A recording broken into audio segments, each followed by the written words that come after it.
j'ai rencontré Thierry grâce à l'Axel indirectement. C'était un billard à 3 bandes. Mais je faisais une conférence sur le paiement ici même en 2011 et Laurent Michel, qui travaillait avec toi à l'époque, m'avait vu dans cette salle en disant « Mais est-ce que vous savez faire ce que vous avez raconté sur le paiement mobile ?» Évidemment, comme tout consultant, j'ai menti. J'ai dit oui. Et on s'est rencontrés pour lancer Orange Cash à l'époque, en 2012. Et ben, sur un mensonge et une vérité, puisqu'on a réussi à le faire quand même à deux. Et avec beaucoup de gens derrière. Et donc, ça a noué une longue amitié. Et depuis, tu as fait ton chemin. Et aujourd'hui, tu diriges Orange Money Group. Et merci d'avoir fait le trajet. Je crois que tu as atterri d'Abidjan ce matin. Oui, alors je ne suis pas venu uniquement pour ça. Oh, Bonjour à tous. ça me faisait plaisir. Non, mais... Oh là là, comment il est pas cool. Comme il y a beaucoup de gens d'Orange dans la salle, je gère mon, je gère mon image. T'es devenu politique. Je suis sur le terrain. Je suis sur le terrain. Non, donc peux-tu nous... En fait, à l'époque, c'était pas toi, mais on avait déjà fait intervenir des gens sur Orange Money avant que Orange se lance dans l'aventure paiement en Europe, plus particulièrement, pour voir quelles leçons on pouvait tirer du territoire africain avec tout ce qui se passait, puisque Orange Money était à l'époque très très en avance et c'était le seul bras armé de paiement du groupe Orange, et en plus avec quel succès en Afrique.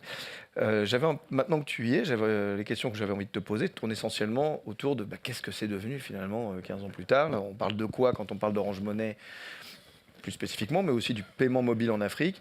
Et puis une troisième partie des questions, c'est et what's next? Enfin, pendant très longtemps, on s'est inspiré de ce qui se passait là-bas.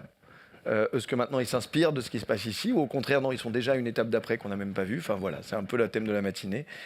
Peut-être commençons, si tu le veux bien, par c'est quoi Orange Money Group? Oui, alors un tout petit peu d'histoire là-dessus. On a lancé Orange Money en 2008. Ça avait été lancé, c'est Monkey Wu, que certains d'entre vous connaissent, qui est dans la salle. Qui est dans la salle. Il est là. Il était là ce matin. En tout cas, je l'ai vu au petit-déj. Est-ce qu'il est encore là? Je ne sais pas. Et moi, j'ai pris ça en 2011, après lui. Bon, c'est Greenfield. À l'époque, le terme FinTech n'existait pas, mais c'est quand même important de le rappeler. C'est-à-dire, on est parti de zéro, et la tech aussi, avec un partenaire indien. On a construit les services, on les a développés nous-mêmes. D'ailleurs, on a toujours des équipes aujourd'hui qui sont à Châtillon. Et on a 200 personnes qui développent ces services. Donc on l'a fait sur 17 ans, un peu comme une fintech, à l'intérieur d'un groupe, avec, j'allais dire, la solidité que ça donne. Moi, je vais commencer par les chiffres, parce que moi je me souviens en 2011, on faisait 1 million d'euros de PNB. On disait dans chaque pays, il faut atteindre la masse critique pour exister, qui est 100 000 utilisateurs actifs sur une base de 30 jours. Donc là, on a passé la barre des 50 millions d'utilisateurs actifs il y a un mois. On a traité 200 milliards d'euros de valeur de transaction sur l'année 2025. Et moi, j'y ai passé beaucoup de temps, donc j'y croyais, mais... c'est vrai que alors que les premières années, je pense comme dans tout projet, le démarrage est lent. Ce qui est étonnant, c'est que 17 ans après, en dehors de la transformation du système, dont on parlera, mais le potentiel de croissance est toujours très important. D'ailleurs, c'est un point commun avec notre métier de base. On dit la consommation de data dans tous les pays, elle croît de 20 à 30% en gigas par année. Et j'allais dire la valeur totale des transactions sur des systèmes comme le mobile money, la dématérialisation du cash, ce que je vois en moyenne dans les pays, c'est 20-30% de croissance. Voilà. Et c'est possible d'avoir des pays dans lesquels il y a 50% de croissance 15 ans après, alors que vous êtes déjà at scale. Voilà. Voire en position dominante dans certains pays. En position dominante, ça on en parlera tout à l'heure. C'est quand même... pour nous, même par rapport au telco ou ce qu'on décrit quelquefois, c'est un univers qui est beaucoup plus instable que... Je vois Guillaume de Ribérol qui est dans l'axe, dans la salle, là, qui dirige Orange Money Europe. Si vous prenez le paysage du transfert d'argent, il y a 15 ans, vous aviez 2-3 grands, des prix élevés. Maintenant, vous avez des nouveaux acteurs qui sont apparus il y a 1 an, et qui viennent concurrencer ceux qui sont là depuis 5 ans, ceux qui sont là depuis 10 ans, et certains sont apparus. Et ceux qui sont là depuis 20 ans s'accrochent aux branches pour rester dans la course. Donc c'est pas. Et certains sont des spin-offs d'Orange Group, d'Orange Money. Je pense à Libon qui a pu se développer. Mais bon, à la fin, c'est normal parce que si vous avez quelque chose qui est utile, qui scale et qui a 30% de croissance et des usages par an, c'est normal qu'il y ait des gens qui viennent essayer de s'en occuper ou d'être leader. Donc c'est un terrain qui est en pleine transformation. Ça, on en parlera après. Mais ce que je voulais dire en premier, c'est que vraiment, ça a scalé. Et le potentiel est encore... Par exemple, si on prend un pays qui est un peu spécifique dans notre footprint, le Botswana. Au Botswana, il y a 7 adultes sur 10 qui utilisent Orange Money. Il y a 7 adultes sur 10 qui sont utilisateurs actifs d'Orange Money sur une base de 30 jours. Donc vous voyez, et ça ne les empêche pas de faire encore de la croissance à 2 chiffres sur la valeur de transaction. Hein. Alors, tu viens de citer un pays. Et quand je dis à 2 chiffres, le premier n'est pas un 1. Voilà. Tu viens de citer un pays, juste pour comprendre, quand on parle d'Orange Money, c'est combien de pays? Peut-être pas les citer tous, mais combien de pays? En fait, aujourd'hui, donc, on a 14 pays dans lesquels on a un établissement financier régulé, avec les subtilités de la réglementation dans chaque zone, et 2 pays dans lesquels on est dans le mode encore historique, c'est-à-dire qu'on est en partenariat avec une banque. Et donc, c'est vrai que nos chiffres sont au total de ces 16 pays. Après, il y a partout ce que je viens de dire, c'est-à-dire le fait qu'il y a un mouvement inexorable, qu'il y a du volume et que ça croît, c'est vrai. Et il y a des niveaux de développement qui sont très différents. Donc pour nous, le plus important, c'est le Botswana. Mais si on prend un pays qui est tout proche de Abidjan, où je réside, le Burkina, au Burkina, il y a plus d'un adulte sur 2 qui est utilisateur actif d'Orange Money. Donc, et on fait des croissances que je ne citerai pas d'ailleurs. Si je vois la croissance de juin, je ne peux pas la citer sur scène. Alors, je me souviens quand on s'est rencontrés.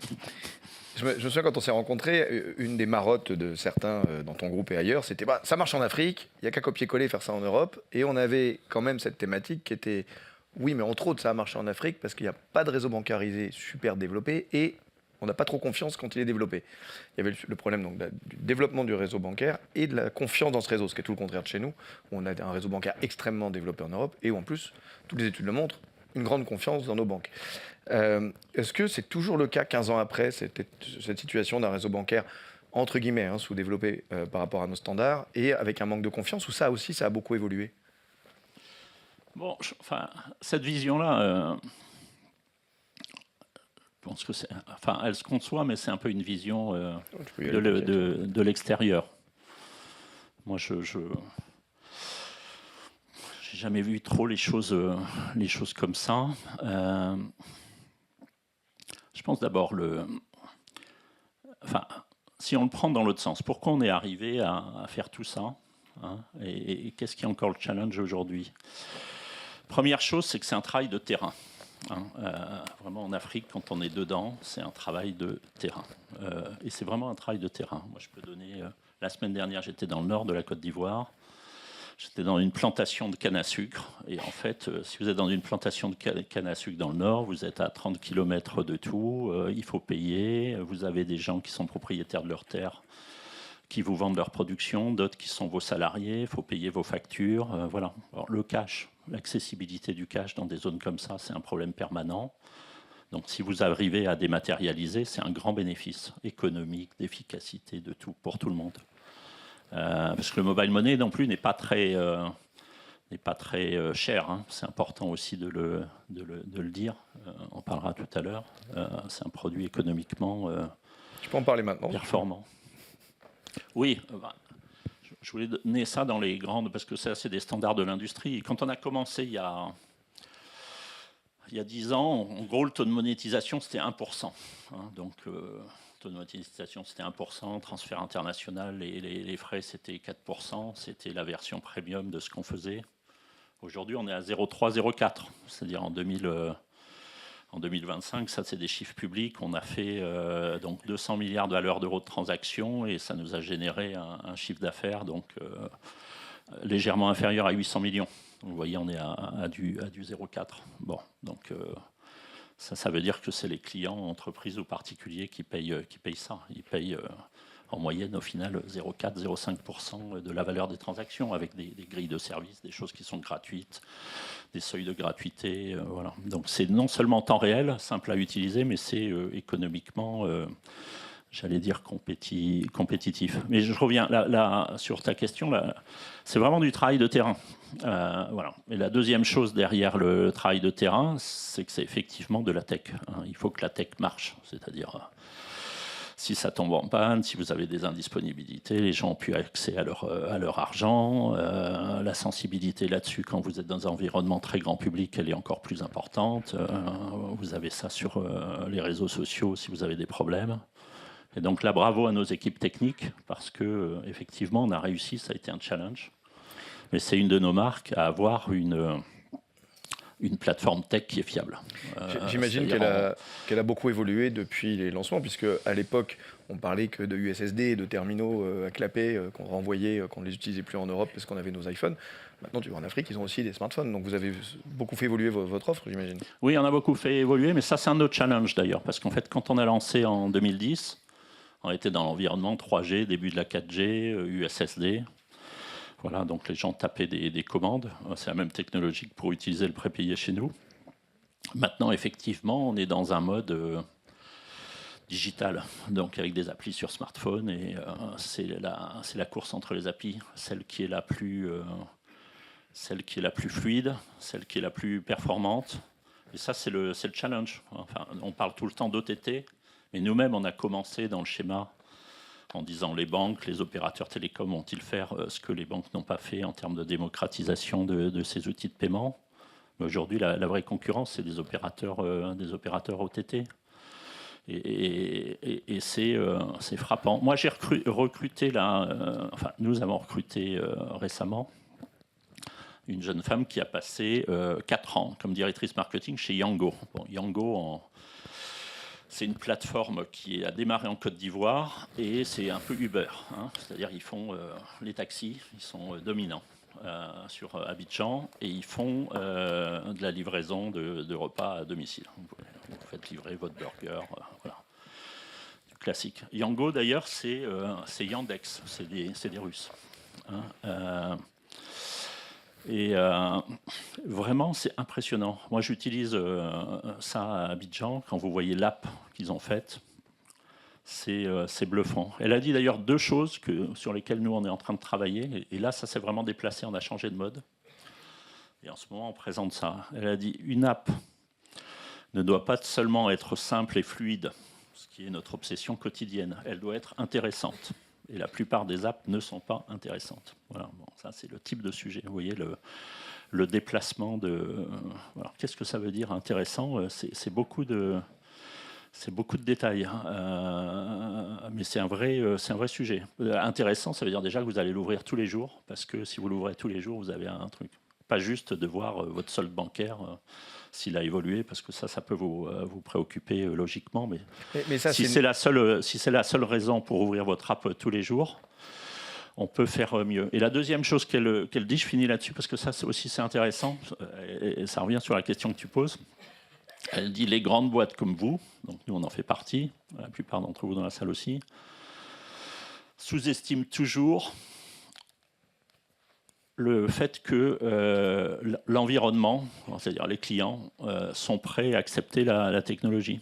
Elle me dit, Yango, on a appris à des chauffeurs de taxi qui ne savent pas lire à utiliser des apps.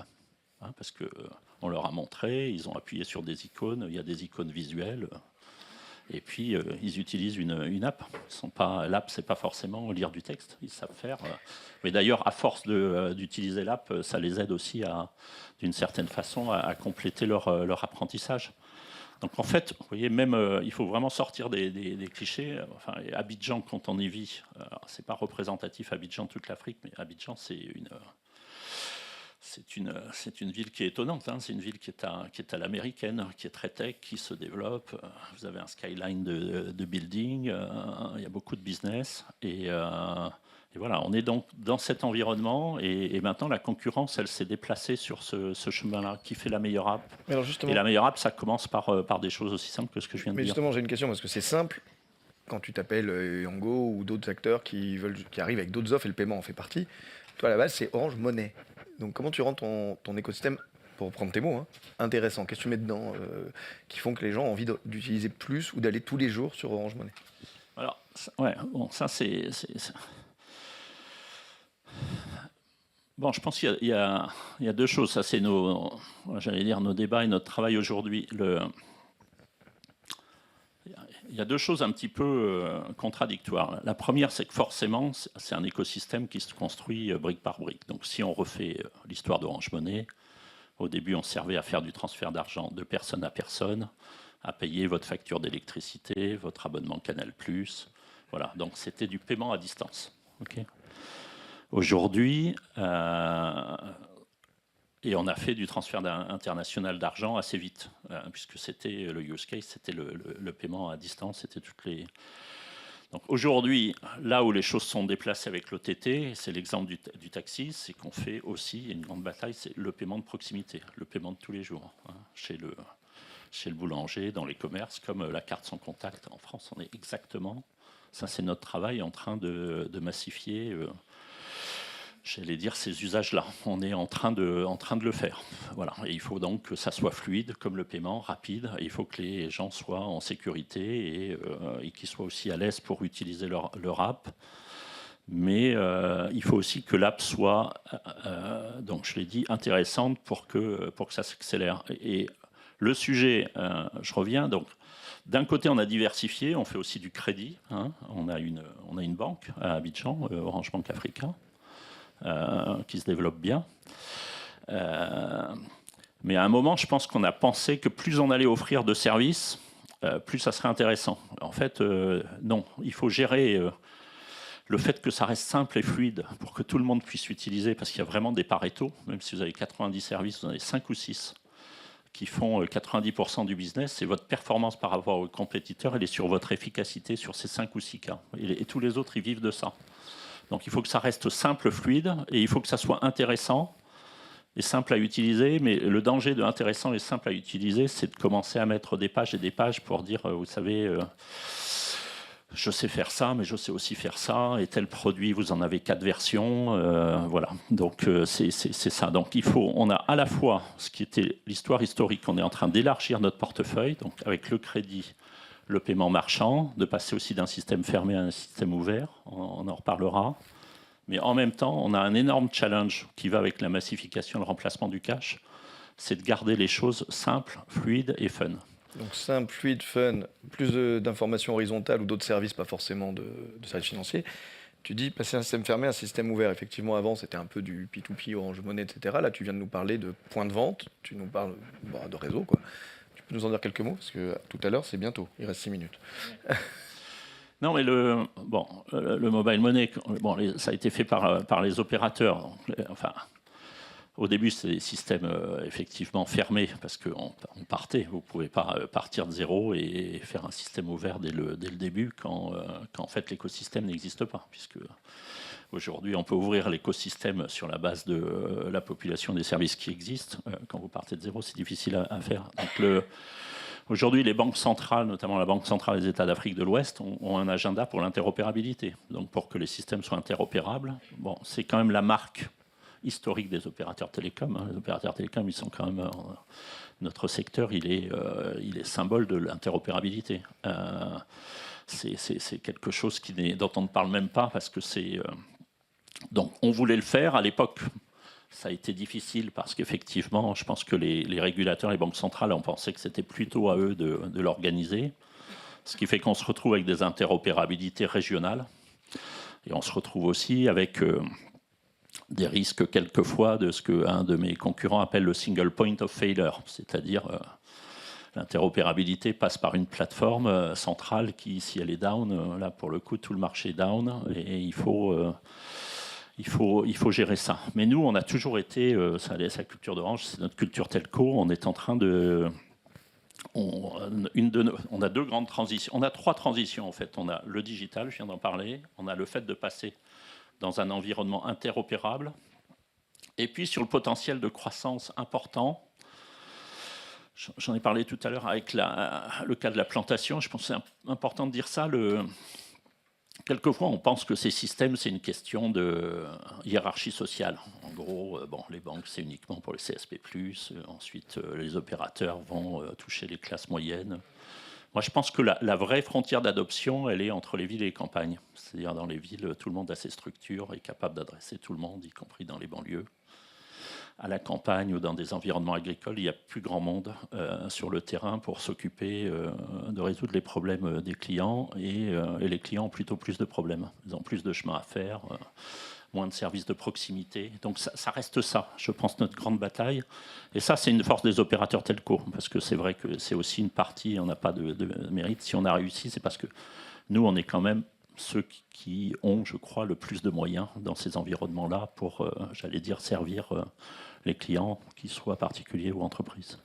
Alors, deux questions. La première, toujours pour rester sur le changement d'environnement. Avant, donc, tu devais essentiellement développer une marque auprès d'un consommateur final. Maintenant, depuis quelques années, c'est pas juste maintenant, mais tu la développes beaucoup auprès des points de vente, des marchands.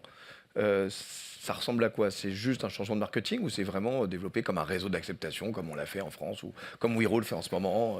Oui, on est en train de faire ça depuis 2 ans. Donc c'est un réseau d'acceptation. Alors le réseau d'acceptation, on a fait une segmentation simple parce qu'il faut garder les choses simples. On en a parlé tout à l'heure. Mais si vous prenez un pays comme la Côte d'Ivoire, en fait, vous avez 10 000 commerçants. J'allais dire structurés. Vous allez retomber d'ailleurs sur beaucoup de marques françaises, allez chez Casino, Super U, Decathlon, je cite quelques-unes des marques. Vous avez des lignes de caisse, c'est l'environnement que vous connaissez en Europe. Ensuite, vous avez 100 000 commerçants qui sont des hôtels, des restaurants, des pharmacies, voilà, des commerçants intermédiaires. Et après, vous avez 1 million de commerçants qui sont dans l'informel. Il y a le gars qui vous vend des choses dans la rue, qui vous vend des fruits au coin de la rue, ou celui qui a une petite blanchisserie dans le quartier. Donc il faut faire, nous notre ambition c'est de faire les trois. Mais évidemment les trois, c'est pas une baguette magique quoi. C'est pas une baguette magique et puis il faut pas proposer strictement la même solution aux trois parce qu'ils n'ont rien à voir. Donc aujourd'hui on est en train de faire ça. Pour donner l'étape, je pense que la première étape, le haut du marché c'est fait. Et moi j'ai vu quelques chiffres là, le mobile money est loin devant les cartes, les paiements par carte des banques, parce que dans les lignes de caisse chez Casino, etc., vous pouvez payer par... si vous allez à Abidjan, j'allais dire chez une des marques que j'ai citées, vous avez tout le choix. Vous avez les 3 opérateurs de mobile money, Wave, vous avez Visa, vous avez Mastercard, vous avez 4 TPE bancaires. Le mobile money en volume est déjà devant tout le reste réuni, et assez nettement. Le point qui explose en ce moment, c'est le deuxième, c'est l'histoire, c'est-à-dire les pharmacies, par exemple. Les pharmacies, les gens se mettent à payer dans les pharmacies par mobile money. C'était un endroit où payer encore en cash. C'est pas un endroit où forcément... Enfin, si vous réfléchissez à même l'évolution chez nous du paiement dans quelques années, vous ne payez pas forcément par carte bancaire en pharmacie. Et donc toi, par exemple, tu attaques une verticale, tu vas mettre des équipes pour attaquer la verticale pharmacie on attaque les 3 segments. Donc on fait le premier segment. Ça a été un grand débat. Moi, ça me semble plus... de toute façon, comme dans les grands débats, moi je pense qu'il n'y a que le terrain et la data qui tranchent les débats. Chez les grands débats, moi je suis assez...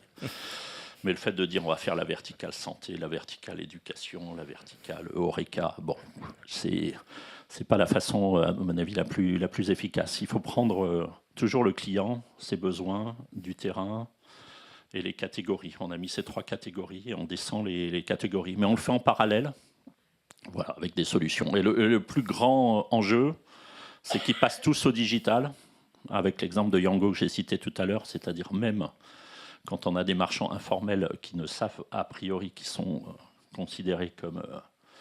j'allais dire analphabètes officiellement, ils peuvent utiliser une app. C'est possible, être en confiance avec ça, c'est faisable. Pas mal de challenges. Alors, vu qu'il ne nous reste pas beaucoup de temps, j'avais quand même une ou deux qui sont un peu plus loin. En l'occurrence, tu parles beaucoup de pays où la France était historiquement très présente. Orange était un grand opérateur français. Il y a eu beaucoup d'évolutions géopolitiques. Tu as cité tout à l'heure la Russie qui est un peu plus présente, la Chine qui est de plus en plus présente. Et nous, où on est sorti de certains pays, est-ce que ça a eu des impacts directs sur ton activité, tout ce remue-ménage externe, ou tu t'en occupes pas, tu fais que du business, toi? Non, nous, on fait du business. Moi, je préfère m'exprimer sur des sujets plus techniques, mais bon, j'ai donné l'exemple du Burkina. Le Burkina, il fait partie de l'AES. Hein. Je vous ai dit, on est à plus d'un adulte sur deux et on a un taux de croissance qui est important. Donc je pense que c'est le business. Il ne faut pas forcément lier le business à la politique. Par contre, ce qui est important dans le business, je le redis, surtout quand on est des business grand public, et ça c'est toujours, c'est le terrain et il faut faire du pérenne, c'est-à-dire il faut vraiment être attentif. Est-ce qu'on est en train de délivrer les niveaux de service attendus? Est-ce que ça marche? Est-ce qu'on est à des niveaux de prix? Les prix descendent avec le volume au fil du temps, c'est logique. Mais est-ce qu'on descend au bon rythme? Parce qu'en fait, très souvent, quand on a des sujets, et quelquefois qui sont présentés comme assimilés à de la politique, c'est qu'il y a des sujets de fond derrière qui prêtent, j'allais dire, qui ouvrent la porte à ce qui est ces débats-là. Mais quand vous faites simple et opérationnel et qu'on arrive à le faire, chacun prend ce qui lui est le plus utile et accessible au quotidien. Une dernière question, parce que là, le temps a filé. Ça fait quoi? Ça fait 1 an là, que tu as repris ce poste, donc Orange Money Group. Est-ce que déjà, dans ce que tu as revu là, depuis 1 an sur ces sujets de paiement en Afrique, est-ce qu'il y a des choses dont on pourrait s'inspirer en Europe sur l'évolution de nos moyens de paiement à nous, dont on parlait tout à l'heure? Je suis pas sûr d'avoir une réponse. Une réponse là-dessus. Moi, mon message principal, parce que je le vis aussi en tant que client en France, c'est que c'est un peu le message de tout à l'heure. C'est-à-dire, nous, par exemple, l'animation du marché. Vous voyez, dans les télécoms, on fait beaucoup de CBM, Customer Base Management. Le CBM dans les télécoms, en Afrique, ça veut dire que vous avez pratiquement une proposition par mois, mais qui est vraiment adaptée à votre usage proprement dit. Donc nous, par exemple, quand je vois certaines choses, on fait du cashback, parce que c'est aussi intéressant de faire du cashback pour le paiement marchand, mais quand je vois cashback, la rentrée des classes, de week-end, etc., nous, on va arrêter ça. On va faire du cashback qui est sur du profil client, à la valeur du client. Voilà, on a des process On a importé une méthode du Burkina qui vient d'un de nos concurrents. C'est sur tous les nouveaux recrutements que l'on fait. On a un parcours, en fait. Alors, le nom est pas très bon. Vous m'excuserez, mais je vais vous le donner quand même. Et s'il ne vient pas de nous, initialement, les gens qui ont fait ça ont appelé ça le kindergarten. Donc, c'est un parcours d'éducation. En fait, pendant 12 semaines, vous faites découvrir tout ce que le client peut faire. Mais c'est un parcours personnalisé, avec des incentives. Vous faites votre premier paiement de facture, il est gratuit. Vous faites ça, vous avez... C'est pas que des gratuités d'ailleurs, c'est un parcours. Vous faites ça en personnalisé. Sur 12 semaines, vous vous retrouvez avec des taux de clients actifs sur les recrutements qui sont à 60% au lieu d'être à 25%. Donc ça, je pense que passer l'étape d'après, c'est-à-dire pas juste faire du fiable, mais passer à l'étape gamifiée, animer la base, et voilà, évidemment des règles qui sont de pas non plus, j'allais dire, troller la vie des gens en leur envoyant des SMS toutes les 2 minutes. Mais je pense qu'on est dans un environnement d'app maintenant. C'est-à-dire que nous, je vous l'ai dit, les gens dont on prend des leçons et qu'on regarde pour devenir plus performants, c'est plutôt des gens comme Yango. Ou, voilà, c'est là qu'on fait nos recrutements. Il y a le grand terme d'OTT. Donc on considère que maintenant, nos vrais concurrents, c'est les OTT, que nous-mêmes, on doit devenir, en fait, j'allais dire, performants à un OTT. Et d'ailleurs, on a passé cette barrière, ça c'est important. Jusqu'à présent, c'était réservé aux clients Orange. Bon, quelquefois, on a une part de marché souvent supérieure à celle du telco.